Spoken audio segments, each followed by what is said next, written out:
Bible classes for public school students.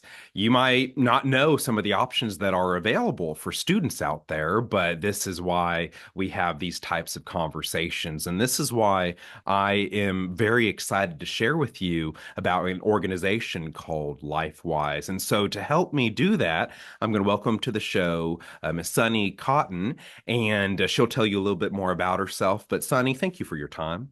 Absolutely, Nate. Thank you so much for having me. I'm just honored to be here. But yeah, my name is Sunnie Cotton. Yes, that is my real name. I have had people ask me before if it's real. It is. I think God has a sense of humor. I am the Alabama State Director for LifeWise Academy. I have a precious little family, me and my husband, high school sweethearts. My dog, Finn, who's 9, he's downstairs currently watching his cartoons. So I'm hoping that will keep him from barking. But if you hear a dog bark, just, it's fine. It's fine. This is my life and I love it. So, yeah, that's just, I mean, a little bit about me. We love to travel, love to hike, being in nature. Seeing just the beauty of creation and the peace that comes with that. So, yeah, that's just a little bit about me, Nate. That's great. And it's funny you shared the name of your pet because I have a cat and his name is Finn. Nuh-uh. That's wild. And anyway, that's kind of mind blowing, but we love the name Finn, so that's We really. do. But okay, again, thank you for joining the show. A lot of people are not aware of what your ministry, what your organization does. And so I think what we'll do for this episode is kind of share some of that background information, the mission, the purpose, the values of the organization that you work with and work for. So if you don't mind, we'll start wherever you would like, but tell us a little bit more about LifeWise. Yeah. So, LifeWise, we bring Bible education to public school students during school hours legally. It's under a little known Supreme Court decision from 1952. So, for over 70 years, this opportunity has been right underneath our noses.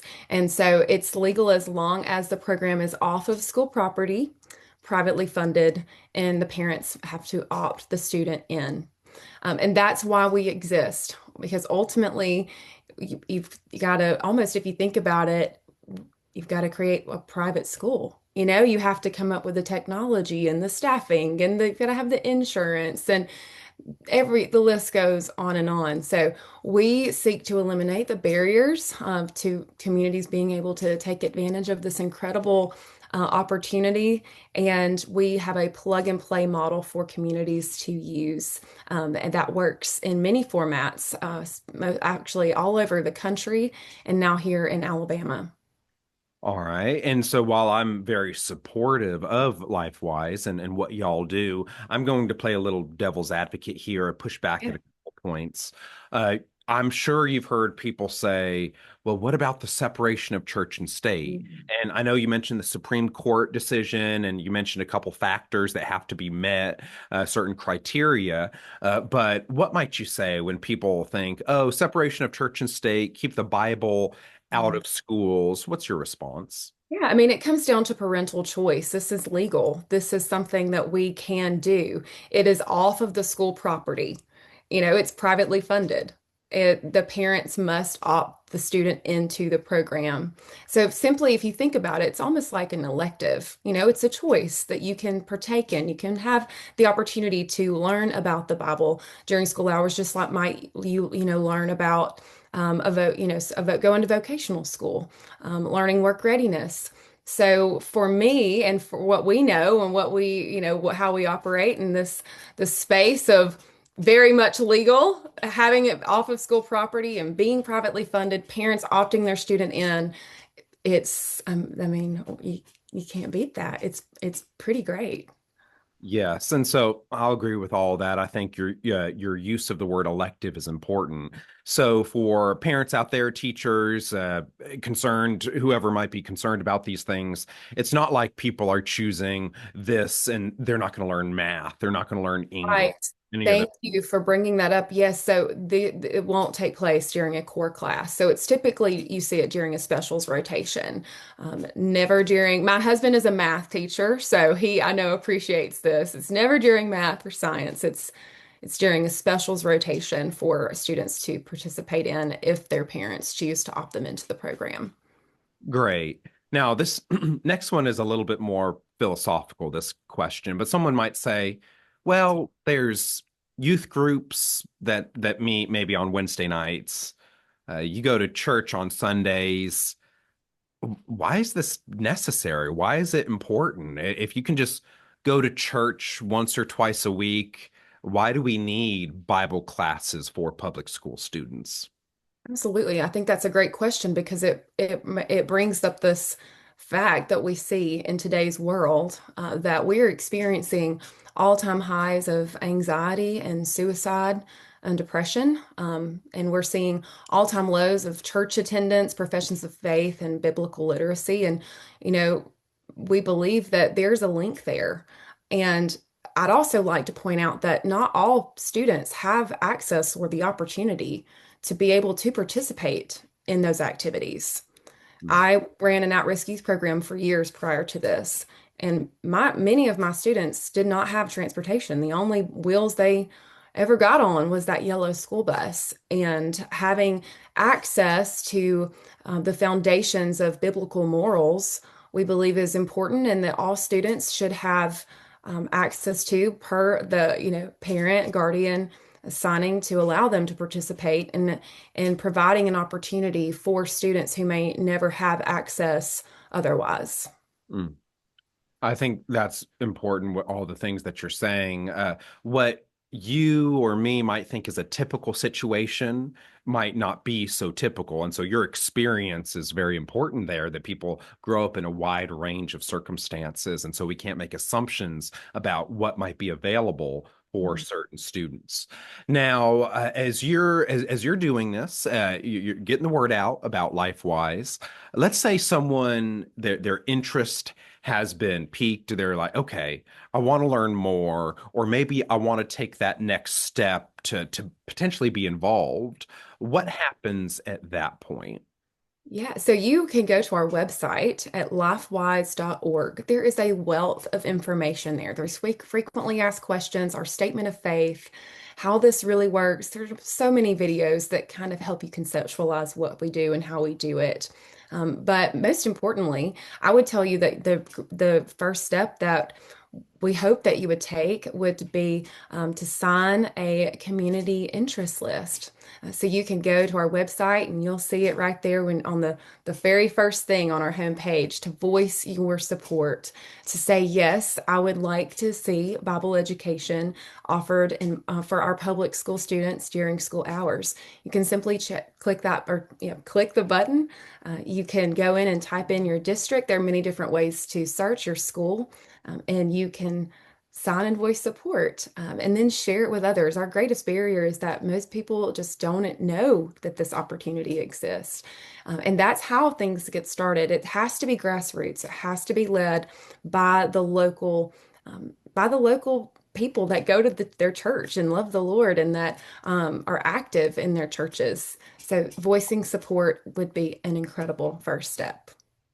Yeah, so go check out the website. When I go to publish this podcast episode or YouTube Rumble, if you're watching through video, I'll go and I'll have a couple links for you there. So I guess, as you get to develop things in Alabama, you might come across specific factors, specific obstacles. Have you found as you're developing this in Alabama, are there unique circumstances related to maybe the West Coast in California, maybe the Northeast, like New York or Maine? Tell us, if you can, a little bit more about trying to set up these programs in the South. I guess, are there unique attributes that are related to our part of the country? Because if you don't know, I'm also in Alabama myself. Can you tell us a little bit more about LifeWise in the South? Yes, I would say there's a misconception really in the Christian church that I'm seeing that we're in the Bible Belt. There are churches on every corner. We, everybody has access to biblical truths. Everybody has a Bible, and that's just not the case. While we do live in the Bible Belt, there are so many people who, and many children, and we're finding, 80% of students won't darken the doors of a church, but 90% are in public school. Mm. Alabama is not the exception to that. We experience hard things just like everybody else. I think the unique factor is that we have this idea that everything is okay and everything is fine. Well, the truth is we are just like everybody else. We live in a fallen world that needs a savior, and our students need hope. I can tell you that firsthand. My husband is a seventh grade math teacher. He coaches two sports, varsity sports, and I ran my at-risk youth program for 4 years prior to this. And I can tell you that Alabama is no exception. No state there is no exception for the need for the gospel.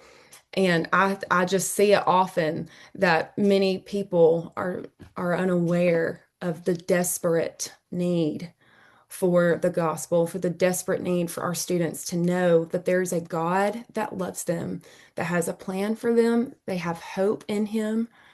And I am very passionate about informing people of this opportunity, and especially the Christian church, to stand up in boldness and in humility and in love for the students of our state. Mm. I think that's well said. And you encounter this across the South, where our evangelistic energy and passion is sometimes lessened because the thought is, well, churches are everywhere. I Mhm. know where I live in Coleman County, and I'm close to Coleman City. There are churches almost on every corner. And so there's a positive to that for sure. And Yeah, I'm glad about the many local churches available. we are so grateful for those. Yes. For sure. But then sometimes we then think my individual responsibility is lessened because of all that's there. And that's just not true. Like you said, most of these students won't enter into a church. And so let's not be complacent about where God has placed us and the missional opportunities, as opposed to, I know if you live like I used to, in Maryland, it's a much more secular state. And so the evangelistic energy is higher amongst practicing Christians because we recognize the environment we were in. In Alabama, and I'm sure more in the South, that's not always the case. And so don't make those assumptions. Mhm. Don't do that. God has placed you where he has you for a reason. Go and tell people about Jesus and go and get involved in these ways. And so I guess one thing we had mentioned in a prior conversation before talking today, just a point of clarification. You have these LifeWise groups, that these opportunities to get involved in cities and counties to bring in public school students to serve them in this way. But you mentioned that sometimes LifeWise gets confused with another very popular organization, Turning Point. And I know that has kind of been in the news recently due to Charlie Kirk and what happened with him. And so, if you don't mind, because you say you get that question a lot, can you differentiate LifeWise, what you're trying to do, with Turning Point, which is not the same organization? Well, thank you for asking that, Nate. I won't be able to, to speak to Turning Point, but I most certainly can speak for us.